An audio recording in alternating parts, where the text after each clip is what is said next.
Welcome, welcome, welcome. Dr. Nika White. My pronouns are she, her. I am the host of Intentional Conversations VodCast and podcast. And this is a program that's brought to you by Nika White Consulting.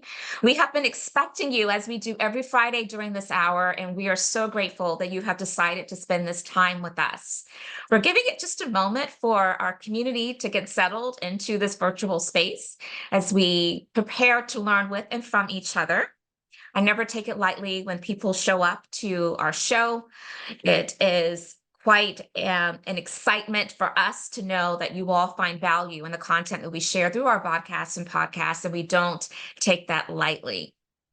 So if you would go to the chat, or if you're live on LinkedIn, go to the comment section. Let us know where you're joining the conversation from today. Every week, it is always exciting to us to see the different geographies that are represented among this community. Even those who join us outside of the United States. And so let us know into the comments, where are you joining from today? Okay, I see you in NYC, New York City. I also see you, New Jersey, fantastic. Seattle, Washington, great. We have a lot of geographies that are represented. Sunnyside, Washington. Charlotte, North Carolina. Okay, I see you all. Welcome, welcome, welcome. Thank you. Continue to share where you are joining today's conversation from. We have a great show that's planned for you, and I look forward to jumping right in. And let's do so right now. Again, this is Intentional Conversations VodCast, where we intersect conversations of diversity, equity, and inclusion and belonging with leadership and business. And we are so glad to have you here today, and we've been expecting you. Enjoy the show.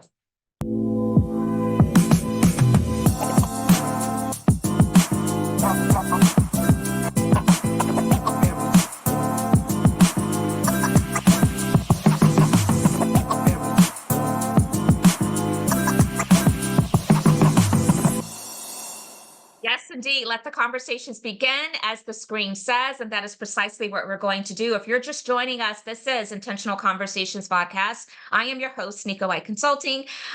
Your host is Nika White Consulting, and I am Nika White, and we're so grateful to have you here with us today. As we normally do, there are a couple things that we like to share and highlight. Today is International Women's Day. Yes, March 8th is being recognized all over the world, International Women's Day. So I hope that you will take time to lean in and learn why this day became such an international observance and the importance behind it, and make sure we're uplifting the voices of women that you know in your community that are so deserving of having their voice uplifted. We contribute so much to society, and I want to make sure that we're being celebrated for such. And by the way, although today is International Women's Day, the entire month of March is Women's History Month. And so we're leaning into that in many ways, and hope that you are too. As you all know, I've been sharing for several weeks now and teasing you with the fact that I have 2 new courses that we're going to be going live through LinkedIn Learning, and those courses are now available. I'm so super excited. So I have 3 courses in total. The 2 that are new is Navigating AI through an Intersectional DEI Lens, a really hot topic right now. So I encourage you to take advantage of that. And the second new course that was released is Accountability for Leaders, Navigating Diversity, Equity, and Inclusion. So I hope that you will share this information with those in your network, and that if it's going to be of use to you, that you will also take advantage of taking these courses and getting that certification. Thank you in advance for your support. Now, if you've been following us for quite some time and joining our podcast community, you also know that our podcast can be available in a podcast capacity. We do extract the audio. So anywhere where you like to get your podcast content, you can find Intentional Conversations. Perhaps you know of some people that are always on the go, and that is the best way for them to get our content. Share it with them. We're always grateful when we can expand our community. One of the things I love to do here on Intentional Conversations VodCast is to give you a little bit of what you can look forward to in future weeks in terms of guest co-host. And so I will do that at this time.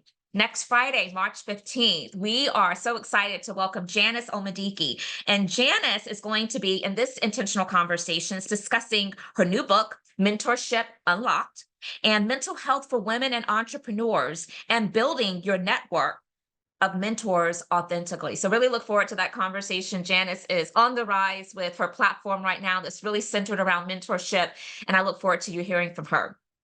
Following Janice Omediki, we have another wonderful guest co-host that's joining us. Her name is Mina Malik, and that's going to be on Friday the 22nd.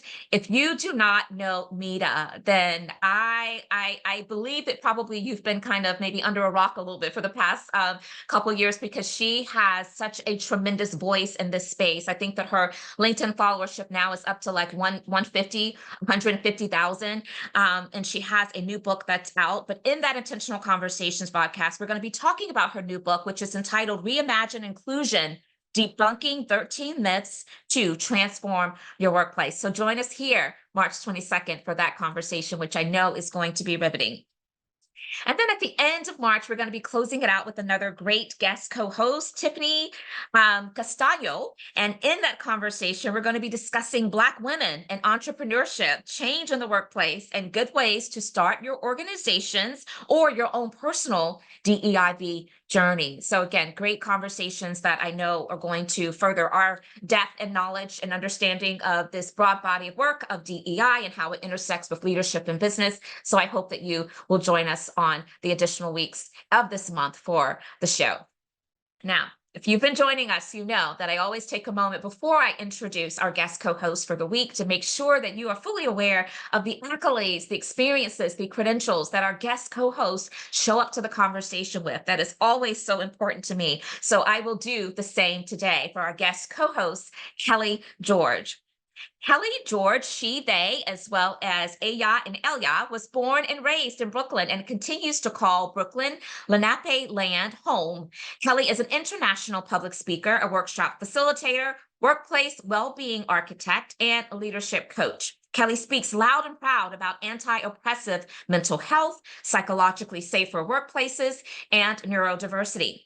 Kelly is the founder of Real Resilience Coaching and Consulting. Real Resilience supports leaders, organizations, and communities design emotionally just work ecosystems, custom designed with the neurodiverse community in mind. As a leadership coach, Kelly guides individual leaders to step into their power of limitless potential. Kelly specializes in supporting neurodivergent people of color. Picture a transformative journey where isolation and stress fade into the background, making way for a radiant self-assurance that propels you towards promotions, prioritized well-being, and celebrated identity. Kelly is a leading member of the Fireweed Collective, a grassroots mental health nonprofit. Fireweed is fully BIPOC, neurodiverse, queer, disabled-led team that consists of community organizers, zine artists, facilitators, cultural workers, educators that work at the intersection of disability justice and healing justice. Most recently, Kelly is a contributing author to a book anthology titled Our Stories Belong in History, and it's going to be published and out in March of this year. So super excited for that. Her piece titled It's Time to Crown Yourself captures a glimpse of her journey as a Black, Latinx, queer, bipolar, neurodivergent, and shares her 5 steps to being 100% authentic. Kelly's new keynote is titled Put Your Own Crown On, Thrive in Life and Work as a Neurodivergent. Currently, she's booking speaking engagements for Neurodiversity Celebration Month in April and May for Mental Health Awareness Month. And so you know what to do, podcast community. I'm going to stop sharing my screen so that I can bring Kelly into the spotlight along with me. But I want you to find those emojis, find those words of accolations, whatever it is, affirmations, to allow her to know how grateful we are that she is here with us today to share with our podcast community. And I am going to lead us out by saying thank you, Kelly. Welcome. And we so appreciate your willingness to share with each of us. Now, before I get you the opportunity to greet this audience in your own way, there is a question that's tradition here. And that question is to allow our guest co-host to tell us something about themselves that we would not know from reading or hearing their bio, which we just did, or from looking at your LinkedIn profile. Welcome, Kelly. Hi there, all. Thank you, Nika. I'm so glad to be here. So just like overjoyed to share space with you and to share space with this amazing community that you've cultivated. Okay, the fancy question, something that you did not know about me before today. is that I took a plunge and jumped out of a plane in 2021 as a way to signify that I was not looking back and that I was going on this entrepreneurial journey with a full heart. So that is one of Love my, that. I love that. That is so amazing. Thank you for sharing that with us. Not only is that exciting, but I love that it was a very adventurous type of act, right? But it was done with a purpose. It was done with a purpose, and I love that about it. So, what was that experience like? I mean, obviously you have not done that before. So, what was it like? yeah, I mean, that was my first time jumping out of a plane. I'd wanted to do it for a really long time. I'm like very much a person who loves to like do risky things, do like, things that are most people might be risk adverse to. And I'm like, yes, sign me up. So yeah, it was really amazing. We went up so high and I was just like looking down and everyone's like, you don't look down.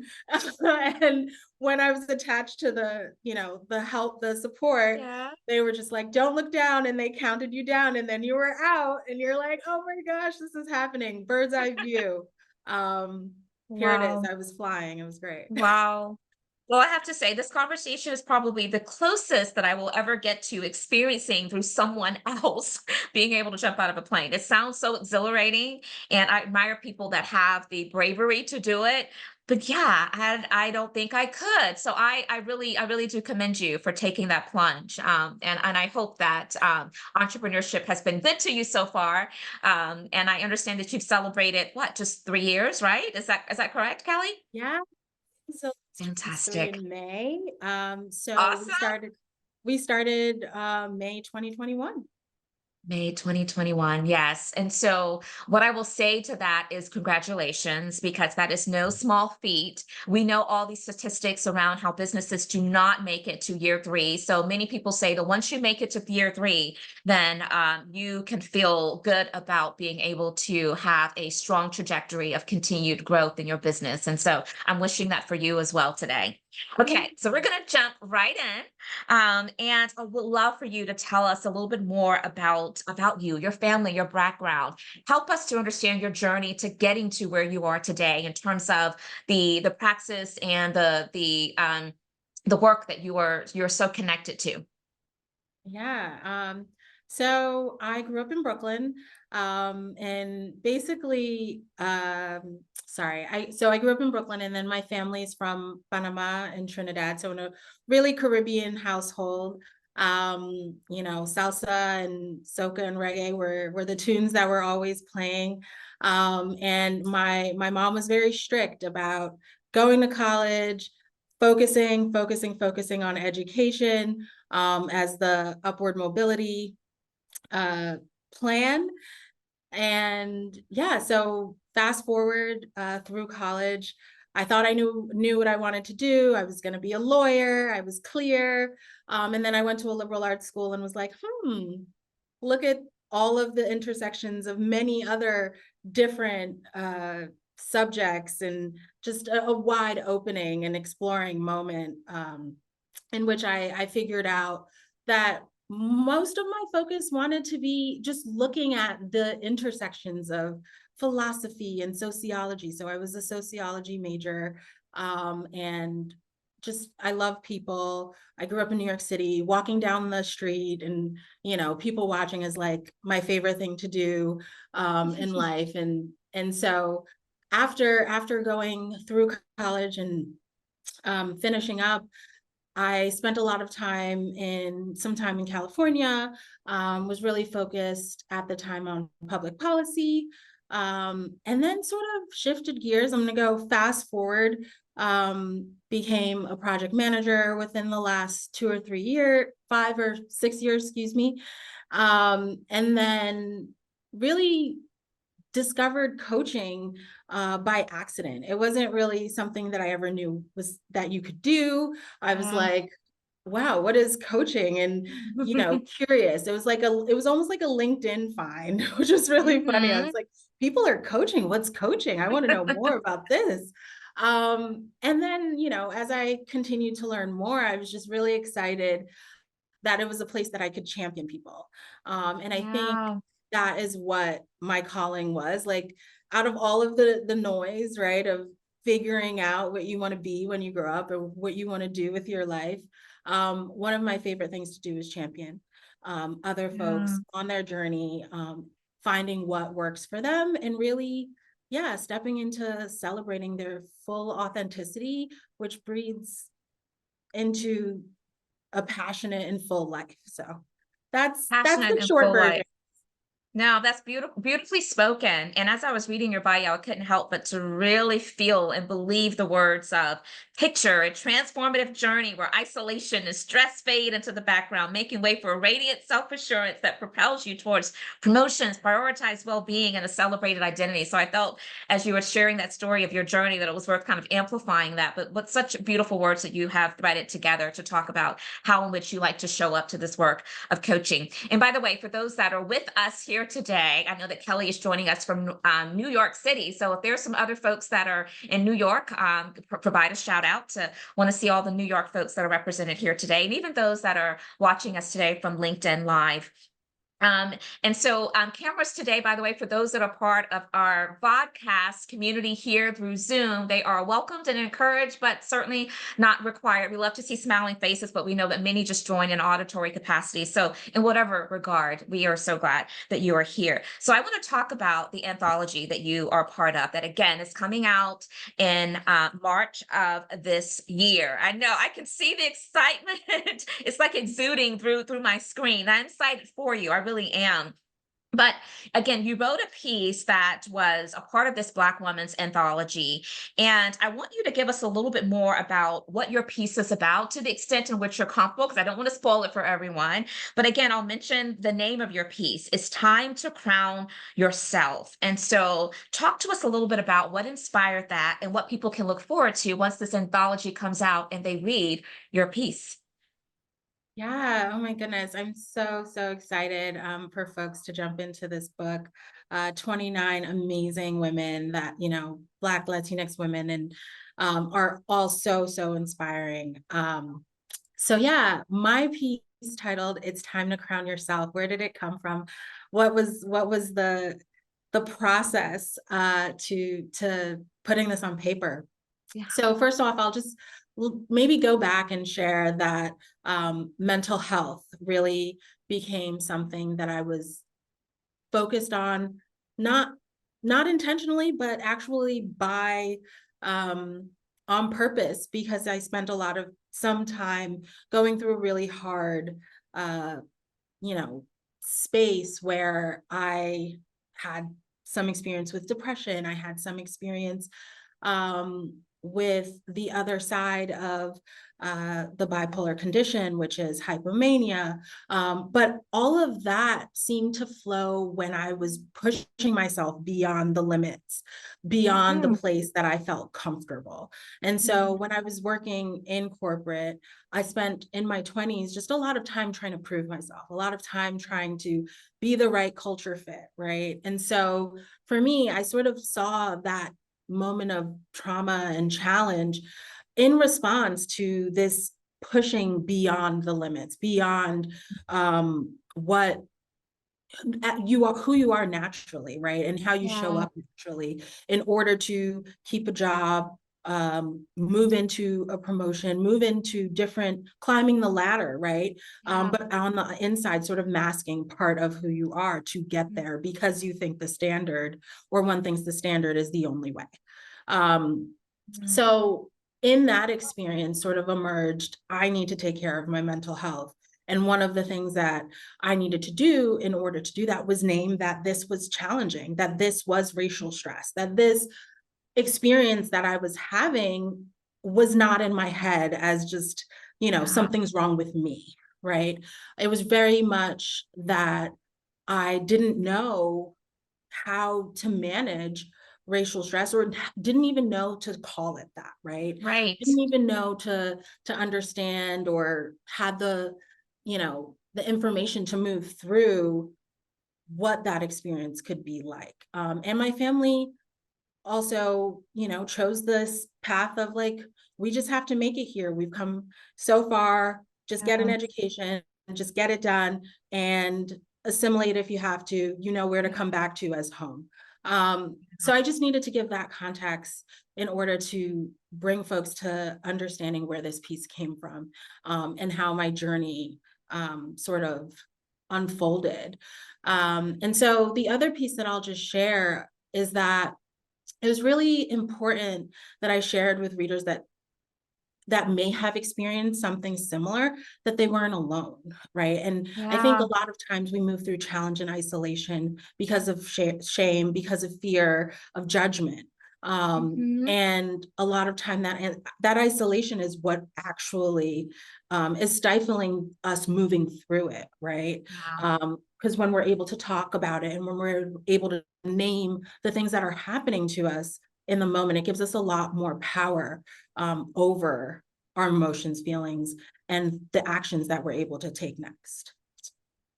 I love that. You said so much that I think is worth kind of amplifying. I mean, I'll start with the last point. Yes, we must face it and name it before we can start to heal from it and to help us lean into our responsibility to ourselves to try to self-regulate around those emotions and not let them overtake us and consume us. And so I think that's really important. And I also appreciate your acknowledgement of the fact that while we are conditioned oftentimes to navigate towards the standard wasn't really designed for with us in mind, you know. And so it's not the only way. And I just wanted to amplify that. It's not the only way. You also mentioned that you spend a lot of time trying to be a cultural fit, but then you realize I'm a cultural ad, right? So let me lean into my authenticity and show up fully in that regard. And then the last thing that was really impressionable to me, Kelly, that I want to just comment on is, you know, you talked about how your parents we're here, we're grateful to be here. So just go to college, kind of assimilate, fit in. And so I just want to acknowledge the fact that when we think about the different generations and how we respond to just navigating life, right? We do so with the lens in which we have from our own experiences, right? And so what's important about this is that you're not the first person, Kelly, that has come to the show or that I've been in communication with that said the reason that they felt the need to simulate or to be a cultural fit is because that's what they've been taught. And that is no indictment on anyone that is providing that type of suggestion or recommendation, especially from a child to a parent to a child, because we want our kids, right, to have the best experiences, the best opportunities. But what I love about your journey is that even with that being part of the message that was presented to you, you still felt within your own self-awareness that I want to break this. I want to break this cycle and I want to find my own path so that I can heal, so that I can show up authentically. And I just want to commend you for that and applaud you for that because I do think that your story is very inspirational. And I am so glad that it's in this anthology for people to be inspired by it. So March is important to you. March is important to you for a number of reasons. It is a special month, as I said at the top of the hour, it's Women's History Month, and today specifically is Women's International Day. And then also Neurodiversity Celebration Week occurs during this month as well, on the 18th through the 24th. And then also in March is World Bipolar Day. So as you were talking and sharing a lot about your different intersecting identities, I know why it's a special month for you. I just want to give you a moment to kind of lean into that and talk about how you are showing up during this month, considering all those many different intersecting identities, and what do you want people to really know and reflect on in this month when you think about all those different observances that we need to have top of mind. Yeah, thank you for that, Nika. So yeah, March, International Women's Day, celebrating all the women in this room. It's just such an amazing time to take stock of all of those who've come before us, those who are here presently, and what our future looks like and enabling, you know, for our ancestors, basically enabling so much progress and so much opportunity that exists now. So definitely celebrating that.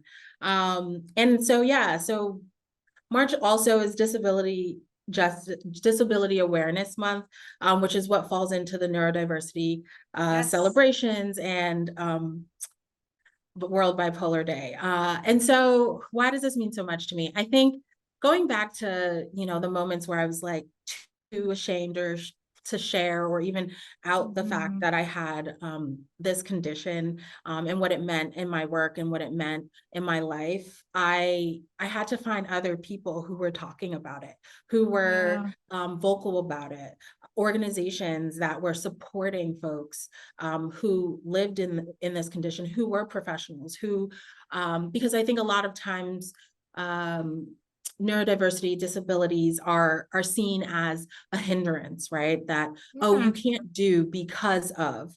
And Yes. for me, breaking that sort of mentality and mindset is just so important because for me, I was like, I don't want to check disability box. Being a bipolar neurodivergent is an invisible disability. Unless I Hmm. tell you, you won't know. And unless I share my story with you, it's not, again, not visible to the public. And so it just meant so much to me in that month when that was the time that I started to say, hey, I don't want this to be something that I keep.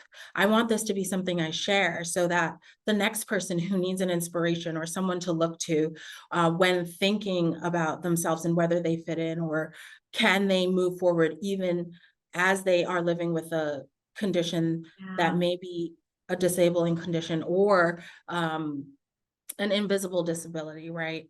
So all of that celebration is just really, really important to me. I also have a 6-year-old, and just like celebrating Black History Month and talking about all the people to recognize, it's also another time for me to share with my 6-year-old all the great Yes. things and all the people that deserve to be celebrated who have an intersectional identity of disability as well as other. Absolutely. And I love the fact that you brought to the conversation that so much of the disabilities that people may have are invisible. And so we make a lot of assumptions. And I think that the more that we talk about it, it helps us to realize that people with disabilities are within our circles all the time. And we don't even know that they maybe have a disability. And so we have to make sure that we are acknowledging that. The other thing too is I have a close friend. Her name is Natasha Bowman, and she's actually been on this show before. She calls herself the workplace doctor, but she does a lot of work around mental health, and she's very vocal and open about her personal story. So I'm not sharing anything that's kind of close to her chest that she doesn't share broadly. But what I love about her message that aligns with similar what you're sharing, Kelly, is that she also has a diagnosis of being bipolar and she is I love incredibly Natasha. successful. I know, isn't she amazing? But she is incredibly successful as, she has a legal background, but right now she does a lot of speaking and she has a consulting firm. She's written a few books. And she said that the biggest myth is that people perceive that if you have a diagnosis that has something to do with mental health, that automatically you can't be successful. And she's like so breaking that myth and debunking it. And I love that. And it sounds like you're on a very similar path. And I just wanted to kind of highlight that.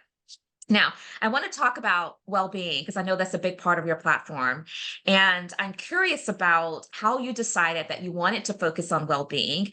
And I'm sure it's connected to the story you've already shared about you wanted that for yourself, right? You had a lot of, racialized stress that you needed to heal from and you needed to work through.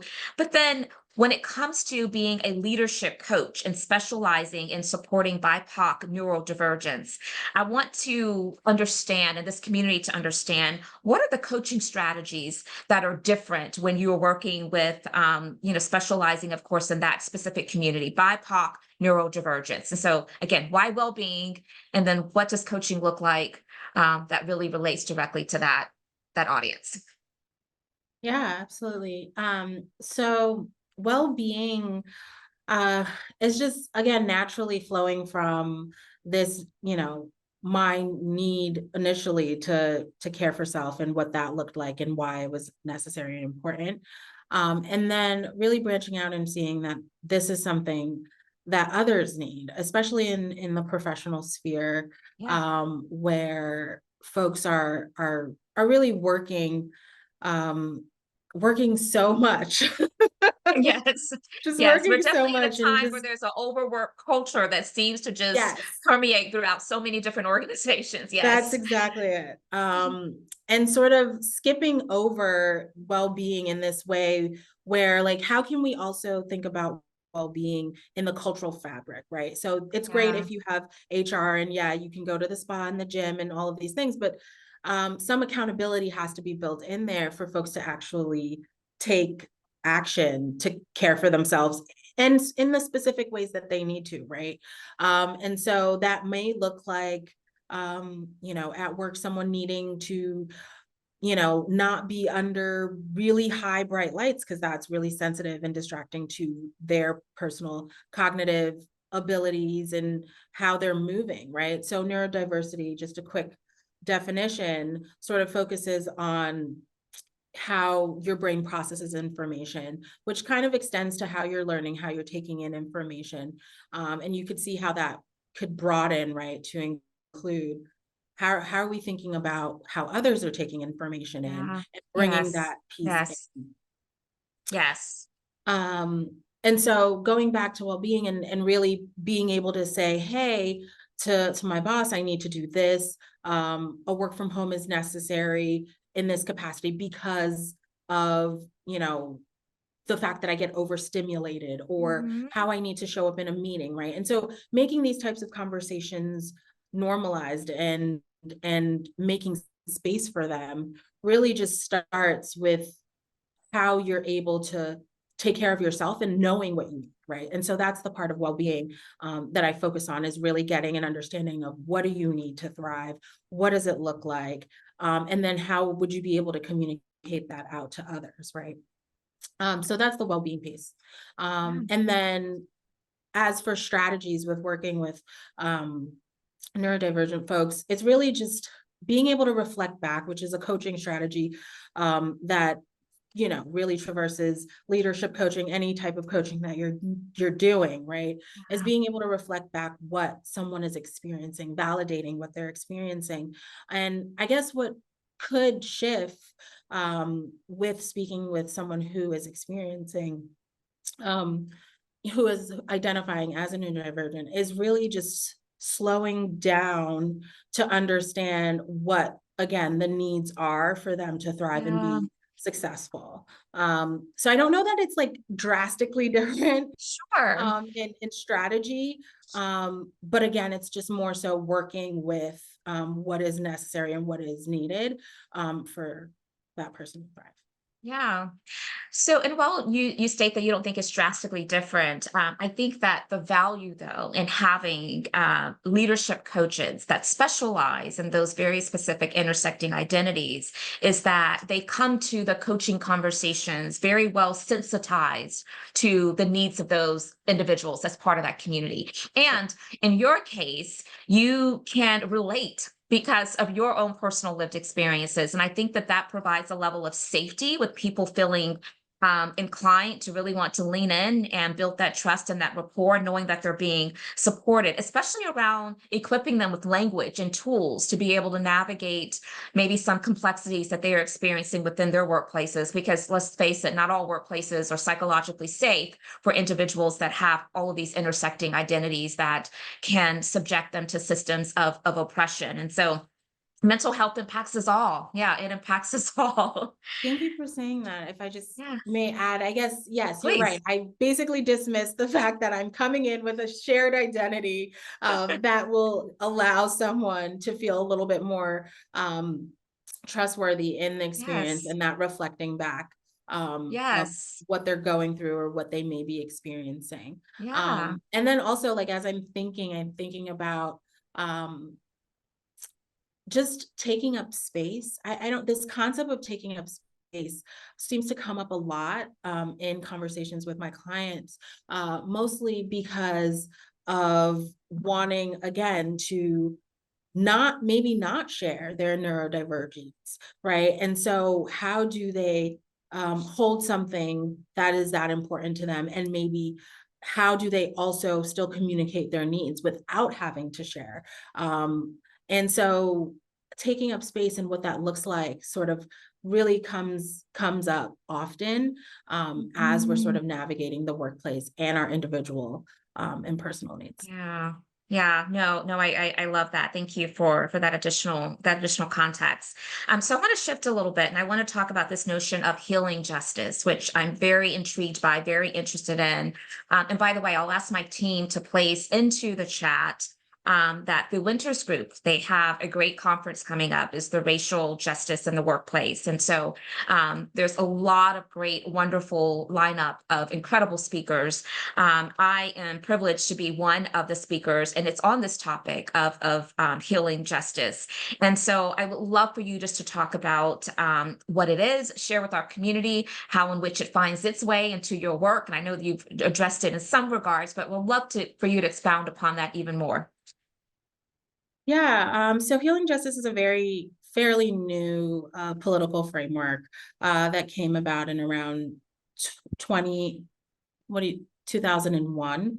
And so it really came out of a feminist lens, a Black feminist lens that was Mhm. to proclaim and think about, again, these intersectionalities of being a Yeah. Black person, of being a person that may have disabilities or chronic illness, and also considering how are we going to, again, advocate for ourselves? How have we been missed in the conversation? And so it really focuses on thinking about ancestral lineages and thinking about how that information, the information that lives in our ancestors, that how has it been, included in where we stand today. It also highlights of a framework that can be used when thinking about um, when thinking about, again, disability justice and other folks who may have been missed in the conversation, but mostly the principles of thinking about our ancestors, thinking about where, again, I keep repeating where we've been missed. And I'm missing one other principle that's not coming to me, but it will come to me. Maybe It's okay. Nika, We can come back to it if you it can comes up. help. Yeah. Can you save me for a moment? Yeah. Well, the reason that I'm so intrigued by this is because the way in which I bring, healing justice into the session that I'm doing at the Winters Group Racial Injustice at Work Summit is I talk about it from a standpoint of justice in radical self-care, right? And how, sometimes we can't control our environments and what other people do, but we can control ourselves. And so how are we leaning into this notion of radical self-care and well-being? And part of that is rest. And also part of that is facing, as you've mentioned, as part of this conversation, naming some of those areas where we feel like we need to be healed. And I think that the context that you're bringing up in terms of the historical reference to it and why we find ourselves continuing to be to experience oppression in so many ways, it adds to that. So the acknowledgement of it is part of that healing journey, and that healing journey is part of us leaning into radical self-care and our own well-being. So I don't know if that helps you think about what the other point was that you were coming up with, but I think it's such an important conversation that that we don't have as often as we should. And so I really do look forward to sharing more about that at this particular summit. So Yeah, here's one. Yeah, go sorry, ahead. what's coming to mind is that I could give an example of sort of how it was utilized in this space. So when myself and a few other colleagues co-created a space at the Creating Change conference. Yes. It was basically a space that we had so that folks could come and integrate information, right? And so Mhm. it's basically allowing and opening up a space where folks could rest, like you said, the radical rest, and how that does bring the ability to integrate information. We also had a win phone, which was really interesting. It was from a Japanese culture where folks could call their ancestors and talk about whatever was on their mind and what maybe they needed to get off their chest to sort of utilize this, again, ancestral technologies, which is something that it Yeah. really talks, healing justice references a lot Yeah. in place and space. And so that could be a little bit of more information as to, it's just No, like this, it's absolutely. also like a concept that you have to experience. I can't, there's like two Yes. parts of it that Yes. to be experienced. And I think that's why I'm having a little bit of trouble sort of just describing. No, you are showing up beautifully, and I love that you're giving us this new and different perspective that maybe a lot of people in this community aren't exposed to. We know that rest is a form of resistance, right? We know that that is something that our ancestors want us to do, is to rest more, especially in this overworked, burnt out kind of culture that we're seeing ourselves in right now in society. And so I think it's such an important conversation. And I'm glad that you brought up the Creating Change conference that you had a chance to be a part of, because that was going to be my next question. So you went ahead and addressed that for us. I do want to let the audience know that at this time we are going to be shifting to take your questions, your comments, and if you're part of our Zoom community, you can do so by using the raise hand feature that lets me know that you're willing to be called upon. I'll add you to the spotlight, and I will invite you to unmute yourself to share your comments and questions. If you're on LinkedIn Live, you can place your questions into the comment section. My team is watching that carefully and closely and bringing it over to our Zoom community. And for those of you who would just like your question presented on your behalf, you can certainly place it into the chat, and we will get to as many of those as we possibly can. So I'm going to go to my next question for Kelly. Well, maybe each of you think about your curiosities that are coming up or percolating on what you would like to share. And this next question is really about just understanding your passion work. You know, of course, we see in your background real resilience, its mission, its vision. Tell us about that. Also, as I shared in your bio, you are one of the leading members of what's referred to as Fireweed Collective, a nonprofit dedicated to anti-oppressive mental health education, centering disability justice and healing justice frameworks. And so this goes back to healing justice, but I want you to share a bit more as you feel led to bring this community into your world a bit more. Yeah, so I'll just start with I'll start with the Fireweed Collective because I haven't spoken that much about it yet. The Real Resilience, you're kind of got acquainted, so I'll come back to it. So the Fireweed Collective offers mental health education and mutual aid. And what mutual aid means is that no one's standing up at the front of the room saying, "Hey, I'm going to tell you how this is done. I'm going to tell you what you need for support." And so it's more of a collective co-creation of space where folks who may be experiencing various levels of a mental health condition, which we know could be very minute to there's just such a spectrum, right? And so being able to come into a support space, which is one of the things we offer, allows folks to really be seen and heard, again, because, you know, I don't think the conversation is very prevalent of, you know, folks of color and how that they may be experiencing disability challenges. It's more, you know, that going against that counterculture of like overworking and being able to come into a space where you're supported and just seen is just invaluable. And so that's one of the things that the Fireweed Collective offers, support spaces. We also do workshops and webinars.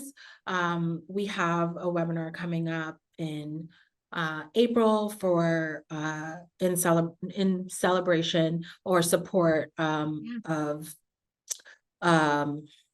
so I'm trigger warning, just really elevating and sort of giving some name to sexual assault as a challenge and an experience that folks may have had, and so sort of supporting and giving some information there. And yeah, and so coming back to supporting emotional wellness and really trying to disrupt systems of harm. And so there's a lot of, you know, seeing mental health as something that, you know, could be criminalized, right? And so in many ways, coming back to disrupting the ways in which we heal, and knowing that, you know, a prison cell or a mental health institution where you're institutionalized aren't the places of healing. They're the places where you're sent so that, you know, for whatever various reasons you may have ended up there, it's just not a place of healing. And so I think, you know, the Fireweed Collective seeks to sort of break down systems of harm and abuse, and that can be reproduced in the medical industrial complex.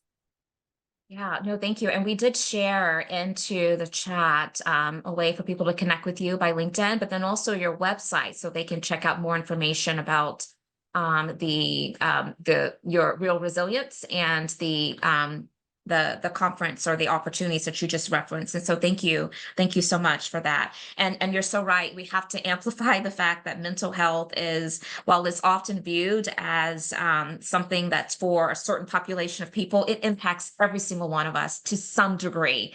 And I think that the more we can talk about it, the easier it's going to be to break the stigma. So I am grateful for your voice today.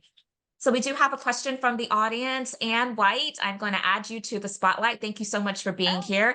And I think I should also add that the reason that Kelly George is here is because Ann connected us. And so she's a part of our podcast community. And so I'm really grateful when individuals that show up to our show find value in providing recommendations for others to join. And so welcome, Ann. Thanks for being here.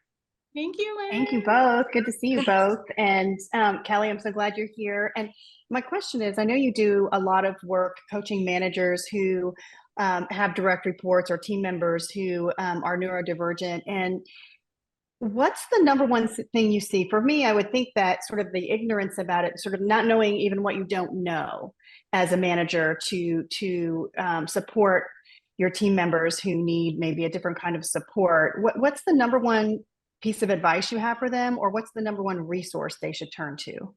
Yeah, that's such a great question, Anne. And I think for managers, I think it's just really giving your direct reports, your employees space to create the plan for if they're not well, right? And so that could include anything from, how, we would call it sort of a wellness plan, but sort of including that in your conversations, or just setting up sort of some understanding. Because I think a lot of times when someone's not at their best, they sort of retreat into themselves and they can't sort of communicate what's wrong, why it's wrong, and all of these things. And so if in a part of onboarding, right, if we added that in and we were like, hey, let's communicate and create your wellness plan, or how you do when things are challenging and what do you need, I think that would just really be monumental. I love that thought about doing it through onboarding. Thank you so much. Appreciate that. Thanks so much, Ann. Thanks for joining us today. What I love about what you just shared, Kelly, is that it's a proactive type of initiative. Sometimes we wait, and when the situation is really dire and is the person can no longer continue to keep that information close to the chest, they almost have to share it. And when they do, that's when it's very reactive, and we start to try to put some support mechanisms in place. But I think that where organizations really can get ahead of this and support their colleagues in a deeper, more meaningful way is to acknowledge on the front end during the onboardings, or even during stay interviews that should be taking place all throughout the year, having that conversation and understanding, with the knowledge of what those challenges may be, what does support look like for you, so that those managers and people leaders can really address their support in a very customized way. So just a tidbit for those who are part of organizations, maybe you aren't quite proactive about the well-being and the mental health concerns of your colleagues. That's a great takeaway for you. Okay, so I want to talk about what's on the horizon for you. You have some things coming up. You've referenced it a bit just a moment ago, but I would love to give you a chance to, in this platform, to share those thoughts with this community. Yeah, so I'm really excited, again, going to share Our Stories Belong in History.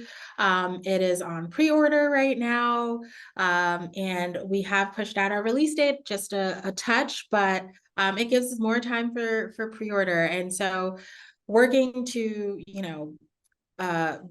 find and be a part of bookstore events, and I'm doing an event at Luminary, which is the space that I co-work at. Hopefully it'll be a sip and paint, talking another book launch event, hoping that will be in April. And beyond that, I am also doing an event for neurodiversity at work. I have the pleasure of interviewing two beautiful women who are also talking about neurodiversity, which is coming up in April 2nd.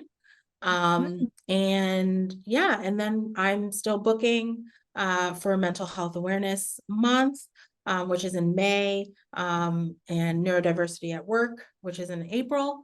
And then July, which is BIPOC Mental Health Awareness Month. So yeah, just really getting excited to share this message. And yeah, that's what's coming up for me. Fantastic. Thank you for putting that into the atmosphere for our benefit.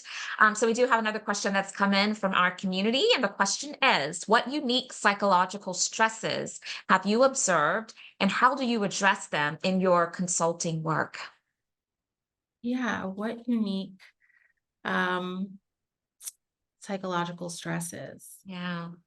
I mean, I think, again, I keep sort of coming back to being a person of color and what that means in workspaces.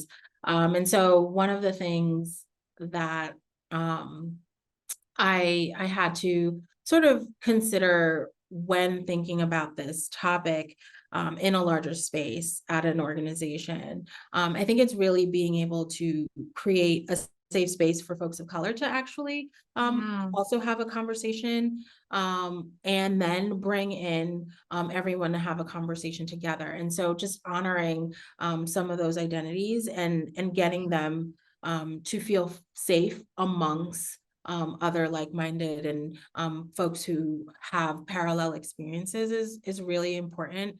I think as a strategy, when I think about going into organizations and really figuring out how to advance the conversation when talking about neurodiversity, psychological safety. So that's one thing that's coming to mind. Does that answer your question? Yes, I think it does. It's really just to go a little bit more in depth about the equity and mental health intersections and what kind of organizations should be considering and thinking about. Maybe that's not already on their radar. You certainly have talked about mental health being seen as a tragedy and seen as something that's really just for a certain population of people. And as I emphasize, it really does impact all of us to some degree. So maybe share some ways that people can help break that stigma beyond just doing what you're doing today, just talking about it. Are there some other strategies that should find its way maybe into the workplace or even into just individuals that want to be allies to those who are challenged by some of the mental health issues that they have to navigate on a day-to-day basis? Yeah, for folks to be allies, I think um I guess I'm just thinking I'm just thinking about being human. And you know, in terms of I don't know, is being human a strategy? Um, but Leaning into our humanity is definitely a strategy because it's not something that comes natural for all of us. I often say there's a reason that the word human is before resources. We are seen in the workplace as resources and not as humans. And I think that there's some fault in that. So yeah. So yeah, I mean, I think, you know, in workplaces there are the ERGs and some may have places where you can retreat to and find some, camaraderie and that can be helpful. And I think just really like one of the things that I is coming to mind is really just if you're close to someone and you're noticing any shift in any way that strikes you is just asking how they're doing, right? And yeah, really just, checking in naturally. And I think one of the things I think about when I think about organizations, I think about how, like we'll do check-ins, but do we do check-ins where we're like heart, mind, and body? What yeah, what is your heart feeling today? Where's your mind? Is it on your kid who like had a tough time this morning? Is it is your body like just a little achy or, and how is that going to impact your performance for the day? Like just bringing some natural check-in, right, yeah, to how we're doing. And I think that was one of the biggest things. And I felt so seen and heard and cared for by my, superiors when I was in corporate when yeah, they just checked in, like, oh, it was your kid's birthday. Oh, like just like these natural ways yeah.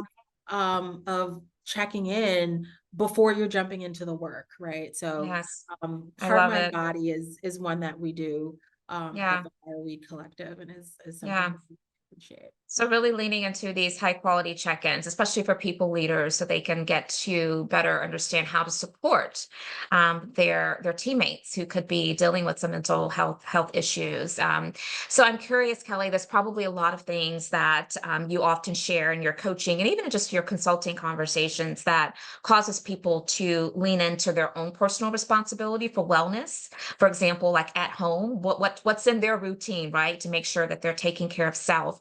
So, what are some of those tips that you often share? And also share with us what your well-being, radical self-care routine is as you continue to navigate. Again, holding space for a lot of people, which can also be really, really heavy at times.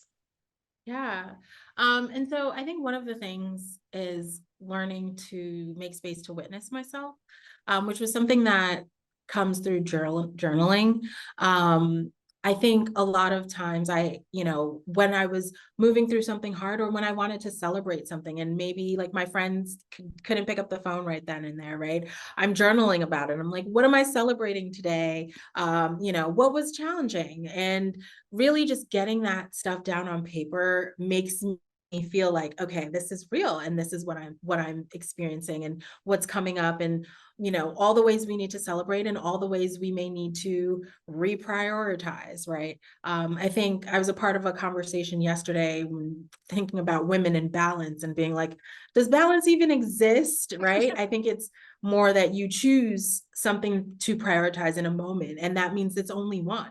You have to prioritize one thing Right. at a time. And so just really thinking about that ruthless prioritization. And then, like I said, for me, the journaling and, forgiving yourself if you've put these exuberant high standards. I feel like as entrepreneurs, Dr. Nika, I'm sure you can speak to this, just being able to make that space and juggling is challenging. It's very challenging. Yes, I like to lean into what I refer to as clarity breaks, and it's that reflection time. I love the language that you use when you share. So I put it into the chat. Make space to witness myself, and I'm like, yeah, let me take stock of like how I'm showing up, how I'm feeling, how I'm doing, and be very present in that, so that I can recognize the areas in which I may need to pivot and to introduce into my self care regimen. And I think that's so important. And yes, extending grace to ourselves is the greatest gift that we can give to ourselves and to others, right? And so you have brought a lot of great nuggets of clarity today to some things that we can do at the personal level, as well as what organizations should be considering as they're supporting colleagues, again, that could be neurodivergent or bipolar, or which is neurodivergent, any of the types of ways in which that could cause them to have some systems of oppression or bias that could be placed against them. So we have just a few moments left, and I often like to ask our guest co-host to close us out in whatever way that feels appropriate. And maybe you could think about, Kelly, what is something that I have not asked you about today that you have a lot of energy and passion for, that you want this community to know so that they can go forward and socialize it? What's coming up for Mm. you? Yeah, I guess I just thought of my 6-year-old.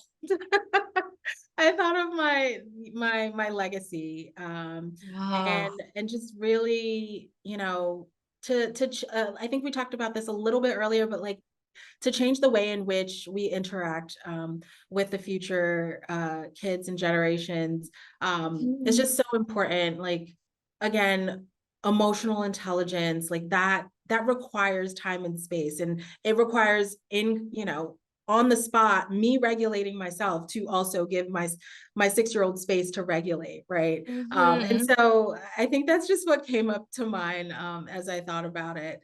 And I don't know if that's a nugget of It is, of it is. It's your nugget, so there's no judgment around the nugget, but it is your nugget, and I think it's beautiful, and I think it's powerful, because I don't think I've ever heard someone to say that one of the best ways to kind of self-regulate yourself is to think about your legacy and what you want it to be. Because when you do that, you automatically start showing up in a capacity that I believe helps to fulfill and actualize that legacy. and I just think that's beautiful. So it was such a great way to end the show today. I'm really, really excited that you were able to share with us. Again, we have placed into the comments Kelly's LinkedIn information as well as her website to check out the book. And then the Real Resilience, which is also on Instagram and other places, and you can find that into the chat. We really appreciate you all joining us today. We hope you enjoyed the show, and if you did, make sure you tell someone about it. Have them to connect with us. They can catch the replay, or they can also catch the podcast version, which will be out just in a couple days. Again, it's International Women's Day, so I want to leave with that note. But I'm wishing you all a safe and wonderful weekend. Thanks so much. See you back here next week. Thank you. Thank you. You're very welcome. Very welcome. Bye-bye.